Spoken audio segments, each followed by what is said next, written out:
திரு துரைக்கண்ணா உங்ககிட்ட கேட்க விரும்புகிறேன். இன்னைக்கு இபிஎஸ் தான் எங்களுடைய அணிக்கு வந்திருக்கிறாரு அப்படின்னு டிடிவி சொல்கிறார். அதுவும் அவர் மறுபடியும் சொல்லும் போதும் அம்மாவுடைய கட்சி இப்போ எங்களுடைய அணிக்கு வந்திருக்கிறாங்க, அதனால இணைஞ்சிருக்கிறாங்க அப்படின்றதுல மகிழ்ச்சி அப்படின்றாரு. ஓபிஎஸ்க்கு கூட்டணியில முக்கியத்துவம் இருக்கிறது அப்படின்னு சொல்றாரு. இன்னும் நீங்க பார்க்க போனீங்கன்னா தேர்தல் நெருங்கி வரும்போது ஓபிஎஸ்னுடைய முக்கியத்துவம் என்னன்னு தானா தெரிய வரும் அப்படின்றாரு. திருமிகு சசிகலா அவர்கள் குறித்தும் சொல்கிறார். அவங்களுக்கும் ஒரு பின்புலத்தோட தான் அவங்களும் இருக்கிறாங்க அப்படின்னு சொல்றாரு. இப்போ இந்த தேர்தல் நேரத்தில் அவருக்கான முக்கியத்துவம் ஓபிஎஸ்க்கு வரும்னு சொல்றது, அதிமுக தான் எங்களுடைய அணியில வந்து இணைஞ்சிருக்கிறாங்க அப்படின்னு சொல்றது, இப்போ எல்லாமே இதெல்லாம் ஒரு இணைவை நோக்கி சென்று கொண்டு இருக்கிறதா? எல்லாருமே கூட்டணியில் இருக்காங்க, அது வேற விஷயம். ஆனால் அதை பற்றி நம்ம கேட்கும்போது ஒருங்கிணைந்த அதிமுகவானா அது மட்டும் இல்லை அப்படின்னு சொல்றாங்க. வேற இப்போ இந்த இபிஎஸ் ஓபிஎஸ் டிடிவி இவங்களுடைய இணைப்பு அப்படின்னு பேசப்படக்கூடியது ஒன்று சாத்தியமா? இன்னொன்று பழனிசாமி இறங்கி வந்திருக்கிறாரா? வர வேண்டிய கட்டாயம் இருக்கிறதா? முதலாவதாக இந்த அனைத்து இந்திய அண்ணா திராவிட முன்னேற்ற கழகம் என்பது மரியாதைக்குரிய புரட்சித் தலைவர் எம்ஜிஆர் அவர்கள் தொடங்கி அதை கட்டி காப்பாற்றி வளர்த்தெடுத்தார். 3 முறை ஆட்சி அதிகாரத்துக்கு ஒரு ஆட்சிக்கு வெற்றியை கொடுத்திருக்கிறாரு. இன்றுமுள்ள இன்னும் 100 ஆண்டுகள் கழித்தாலும் அதிமுக என்பது எம்ஜிஆர் கட்சி தான்.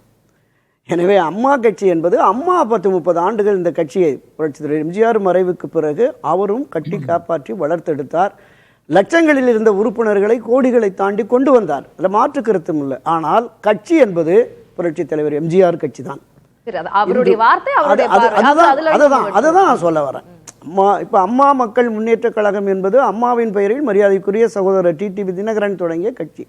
அந்த கட்சியில் அதிமுக இணைகிற பொழுது அதிமுக தரப்பை இன்று அதனுடைய பொதுச் செயலாளர் உட்பட பலவரும் 2026 அம்மாவின் ஆட்சியை அமைப்போம் என்று சொல்லி வருவதால் திரு டிடிவி தினகரனும் அம்மாவின் கட்சி எங்களோடு இப்பொழுது இணைந்திருக்கிறது. என்டிஏவில் அவர் பல ஆண்டுகள் பயணித்து வருவதால் அந்த என்டிஏ அணியில் நாங்கள் இருக்கிறோம், இவர் வந்திருக்காருன்னு சொல்கிறாங்க. தமிழக அரசியல் தேர்தல் கள யதார்த்தம் என்பது இன்றைய தினத்தில் ஒன்றுபட்ட அதிமுக மட்டுமே வெற்றியை ஈட்ட முடியும். ஒன்றுபட்ட அதிமுக என்பது தமிழகத்தினுடைய ஆகப்பெரிய அரசியல் கட்சி. புரட்சித் தலைவர் எம்ஜிஆர் காலத்திலையும் மரியாதைக்குரிய அம்மா செல்வி ஜெயலலிதா காலத்திலும் மிகப்பெரிய அளவில் கட்டமைப்பு, நிர்வாகிகள் பலம், தொண்டர்கள் பலத்தோடு இருந்த கட்சி. திராவிட முன்னேற்ற கழகத்தை விடவும் 2-3% நிர்வாகிகள், தொண்டர்கள், மக்களுடைய ஆதரவை பெற்ற அரசியல் கட்சி. எனவே 2024 நாடாளுமன்ற தேர்தலுக்கு பிறகு அதற்கு ஒரு பின்னடைவு, சரிவு, ஒரு பெருந்தோல்வி ஏற்பட்டு விட்டது. இந்த தோல்வியின் காரணமாக பொதுவெளிகளில் ஒரு பிம்பம் கட்டமைக்கப்பட்டு விட்டது. இனி அதிமுகவுக்கு எதிர்காலம் இல்லை, அது வெற்றி பெறாது என்று ஒரு பிம்பம் கட்டமைக்கப்பட்டு மக்கள் மத்தியிலும் தொண்டர்கள் மத்தியிலும் ஒரு மனச்சோர்வையை உருவாக்கிவிட்டது. மீண்டும் ஒன்றுபட்ட அதிமுக என்று வருகிற பொழுது களத்தில் திராவிட முன்னேற்ற கழகத்தை வீழ்த்தக்கூடிய வலிமை அதிமுகவுக்கு பெற்றுவிட்டது என்கிற பார்வை இங்கே இருக்கிற தொண்டர்கள், அதிமுகவினுடைய தொண்டர்கள் மனதில் வரும், நிர்வாகிகள் மனதில் வரும். திமுகவுக்கு எதிராக தீவிரமாக களமாடுவார்கள். ஆட்சி அதிகாரத்தை மாற்ற வேண்டும் என்று விரும்புகிற மக்களுடைய ஆதரவும் இந்த ஒன்றுபட்ட அதிமுகவுக்கு நிச்சயமாக கிடைக்கும். ஒன்றுபட்ட அதிமுக அப்படின்னு வரும்போதுதான் ஓபிஎஸ், டிடிவி, சசிகலா, இப்போ இவர்கள் 3 பேர் இருக்கிறாங்க. ஒன்றுபட வேண்டும் என்றால் இப்போ பழனிசாமி அவருக்கு தானே சவால் இருக்கிறது. ஏன்னா இவங்க 3 பேருமே ஏறத்தாழ ஒரு லைன்ல இருக்கிறாங்க. ஒன்றுபட வேண்டும் என்பதுதான் அவங்களுடைய பார்வையாக, ரொம்ப காலம் அவங்களுடைய வலியுறுத்தல் அதுவாக தான் இருந்தது. இப்போ இறங்கி வர வேண்டியது பழனிசாமி அவர்கள் தான். இப்போ அவருடைய அனைத்து விஷயங்களும் அவர் இப்போ சமரசம் செய்து கொள்ளணும்ல, அது அவருக்கு சவால் தானேன்னு கேட்குறேன். இல்லை, கட்சி முக்கியம், கட்சியினுடைய வளர்ச்சி முக்கியம், கட்சியின் எதிர்காலம் முக்கியம், கட்சியின் வெற்றி முக்கியம். அந்த வெற்றி அதிமுகவை ஆட்சி அதிகாரத்திற்கு கொண்டு வரக்கூடிய வெற்றி. இதையெல்லாம் கணக்கிட்டு பார்க்கிற பொழுது சேர்ந்து செயல்படுவாங்க அப்படின்னு நான் கேட்கிறேன். ஓபிஎஸ் ஆகட்டும், டிடிவி ஆகட்டும், சசிகலா ஆகட்டும், இவங்க எல்லாரும் இப்ப நீ எடப்பாடி பழனிசாமி இவர்களோட எல்லாம் சேர்ந்து எப்படி செயல்படுவார்? இனி அடுத்த காலம் அவரவர்களுக்கு ஒரு பாடம் கற்பிக்கும். நிச்சயமா நான் அதுதான் தொடக்கத்தில் சொன்னேன். இந்த தனிமனித விருப்பு வெறுப்புகளை தாண்டி சுயநலத்தை மறந்து புரட்சித் தலைவர் எம்ஜிஆர் உருவாக்கி புரட்சித் தலைவி செல்வி ஜெயலலிதா அவர்கள் கட்டி காப்பாற்றி வளர்த்தெடுத்த இந்த இயக்கம் 1000 ஆண்டுகளை கடந்தும் அதிமுகவின் கொடி பட்டொளி வீசி பறக்கும் என்று நிறுவன தலைவர் புரட்சித் தலைவர் எம்ஜிஆர் சொன்னார். 100 ஆண்டுகளை கடந்தும் அதிமுக ஆட்சி அதிகாரத்திலே இருக்கும் என்று சட்டப்பேரவையிலே செல்வி ஜெயலலிதா முழங்கினார். 52 வருஷத்துல ஒரு பின்னடைவு, சரிவு ஏற்பட்டிருக்கிறது. என்னால், எதனால்? இதுதான். இன்றைக்கும் கூட அதிமுக வலிமையாக இருக்கிறது, மாற்று கருத்து இல்லை. இந்த யானை படுத்தால் குதிரை மட்டங்கிற மாதிரி அதுதான் பெரிய கட்சி. ஆனால் இந்த பெரிய கட்சிக்கு ஏற்பட்டிருக்கிற 2024 சரிவை மீட்டெடுக்க வேண்டும் என்றால் ஒன்றுபட வேண்டும். இந்த பாரதிய ஜனதா கட்சிக்கும் மத்திய பாஜகவுக்கும் தமிழ்நாடு பாஜகவுக்கும் இந்த எண்ணமும் உணர்வும் இருக்கிறது. எனவே ஒன்றுபடுத்துவதற்கான வழிகளை அவர்களும் மேற்கொள்வார்கள். இங்கே அதிமுகவில் பயணிக்கிற மூத்த முன்னோடிகளுமே கள யதார்த்தம் வேறாக இருக்கிறது. நீங்கள் ஒன்றுபட்டு வந்தால்தான் வெற்றி பெற முடியும் என்று இதுவரையிலும் பாஜகவோடு ஒட்டுமில்லை. அது புரிகிறது. முடிச்சிடுறேன். பாஜகவோடு ஒட்டுமில்லை, உறவும் இல்லை, இனி எந்த தேர்தலிலும் இணைய மாட்டோம் என்று உறுதியான நிலைப்பாட்டை திரு எடப்பாடி பழனிசாமி அவர்கள் எடுத்திருந்தார்ல, அந்த உறுதிப்பாடு இப்ப என்ன ஆனது? உறுதிப்பாட்டை தளர்த்தி வெற்றி முக்கியம், என்டிஏனுடைய அந்த அணியோடு நாம் இருந்தால்தான் வலுவான திராவிட முன்னேற்ற கழக கூட்டணியை வீழ்த்த முடியும் என்கிற மனப்போக்கு வந்துருச்சு, எண்ணம் வந்துருச்சு. அப்போ இந்த பிடிவாதத்தை தளர்த்தி எப்படி பாஜக கூட்டணிக்கு உடன்பட்டாரோ அதுபோல திரு ஓபிஎஸ் திருமதி சசிகலாவை நான் சேர்க்கவே மாட்டேன் என்கிற அந்த பிடிவாதத்தையும் தளர்த்தி, நான் தொடக்கத்தில் சொன்னது மாதிரி கட்சி முக்கியம், கட்சியின் வெற்றி முக்கியம் என்று கருதுவாரேயானால் நிச்சயம் ஒன்றுபடுவார்கள். இவங்க 4 பேர் உட்கார்ந்து பேசினாலே போதும். திரு ஓபிஎஸ், திரு இபிஎஸ், திருமதி சசிகலா, தினகரன் 4 பேரும் அமர்ந்து பேசி தலைவர் தொடங்கிய இயக்கம், அம்மா கட்டி காப்பாற்றிய இயக்கம், இதனுடைய நோக்கமே என்ன? திராவிட முன்னேற்ற கழகத்தை ஆட்சி அதிகாரத்திலிருந்து அரசியல் களத்திலிருந்து வீழ்த்த வேண்டும் என்பதான தொடக்க எண்ணம். அந்த அடிப்படையில தான் எல்லாம் செயல்படுது. அந்த புள்ளி வரைக்கும் நான் புரிஞ்சுக்கிறேன். இது எப்படி இருக்க போகுது அப்படின்றத நான் 2ஆ கேட்க விரும்புறேன்.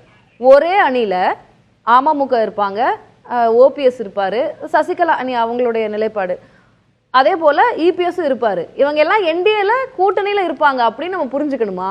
இல்ல அதிமுக டிடிவி, ஓபிஎஸ், இபிஎஸ் இவங்க எல்லாம் ஒருங்கிணைந்த அதிமுகவாக ஆகி என்டிஏல கூட்டணியில செயல்படுவாங்க அப்படின்னு நம்ம புரிஞ்சுக்கலாம். அதைத்தான் நான் தொடக்கத்திலிருந்தே வலியுறுத்துறது. நிச்சயமாக ஒன்றுபட்ட அண்ணா திராவிட முன்னேற்ற கழகம் பிரிந்து கிடக்கிற இந்த சக்திகள் சவால்ல பழனிசாமி அவர் மிகப்பெரிய சவால் தான். இந்த சவாலை அவர் எதிர்கொண்டு, நான் தொடக்கத்திலிருந்து அதை சொல்றேன், மரியாதைக்குரிய அன்றைக்கு 1988-89 காலகட்டத்தில் ஜே அணி ஜா அணின்னு பிரிந்ததுல மிக கடுமையான மோசமான விமர்சனங்கள் இருந்ததுல செல்வி ஜெயலலிதா மீதும் இந்த அணியினர் மீதும்.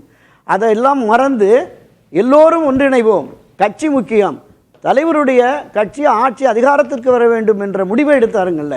அன்றைக்கு எப்படி ஒரு இணைப்பு நடந்ததோ அதுபோல ஒரு இணைப்பு நிகழ்ந்து ஒரு இணைப்பு மாநாடு என்றே அனைவரும் ஒன்றிணைந்து ஒரு மாநாட்டை நடத்தினால் தமிழகத்தில் மீண்டும் அதிமுக ஆட்சி அதிகாரத்திற்கு வரக்கூடிய வெற்றியை பெறும் என்கிற அந்த கருத்தாக்கம் பொதுவெளிகளில் கட்சி நிர்வாகிகள், கட்சி தொண்டர்கள் மத்தியில் உருவாகிவிடும். அப்படி உருவாகிற பொழுது என்டிஏல இருக்கிற இந்த அணியும் பாமக, தேமுதிக, தமாக வருகிற பொழுது திராவிட முன்னேற்ற கழகத்தினுடைய இந்த வலுவான கூட்டணிக்கு எதிராக நிச்சயமா என்டிஏ உள்ள அதிமுக, அந்த ஒன்றுபட்ட அதிமுகவும் என்டிஏல இருக்கிற ஏற்கனவே ஒன்றுபட்ட அந்த கட்சிகளும் இணைகின்ற பொழுது மிகப்பெரிய சவாலாக இந்த 2026 தேர்தலில் மிகப்பெரிய கடுமையான போட்டியை கொடுத்து இந்த கூட்டணியுடைய தலைமைன்ற ஒரு கேள்வி வருகிறது. இன்னைக்கு டிடிவி மென்ஷன் பண்ணும்போதும் அமித்ஷா அவர்களுடைய ஏற்பாட்டில் அமித்ஷா அவர்கள் சொன்னது போல தமிழ்நாட்டில் என்டிஏவினுடைய தலைமை அம்மாவினுடைய கட்சி அப்படி அப்பயுமே இபிஎஸ்ன்ற வார்த்தையை சொல்லலை.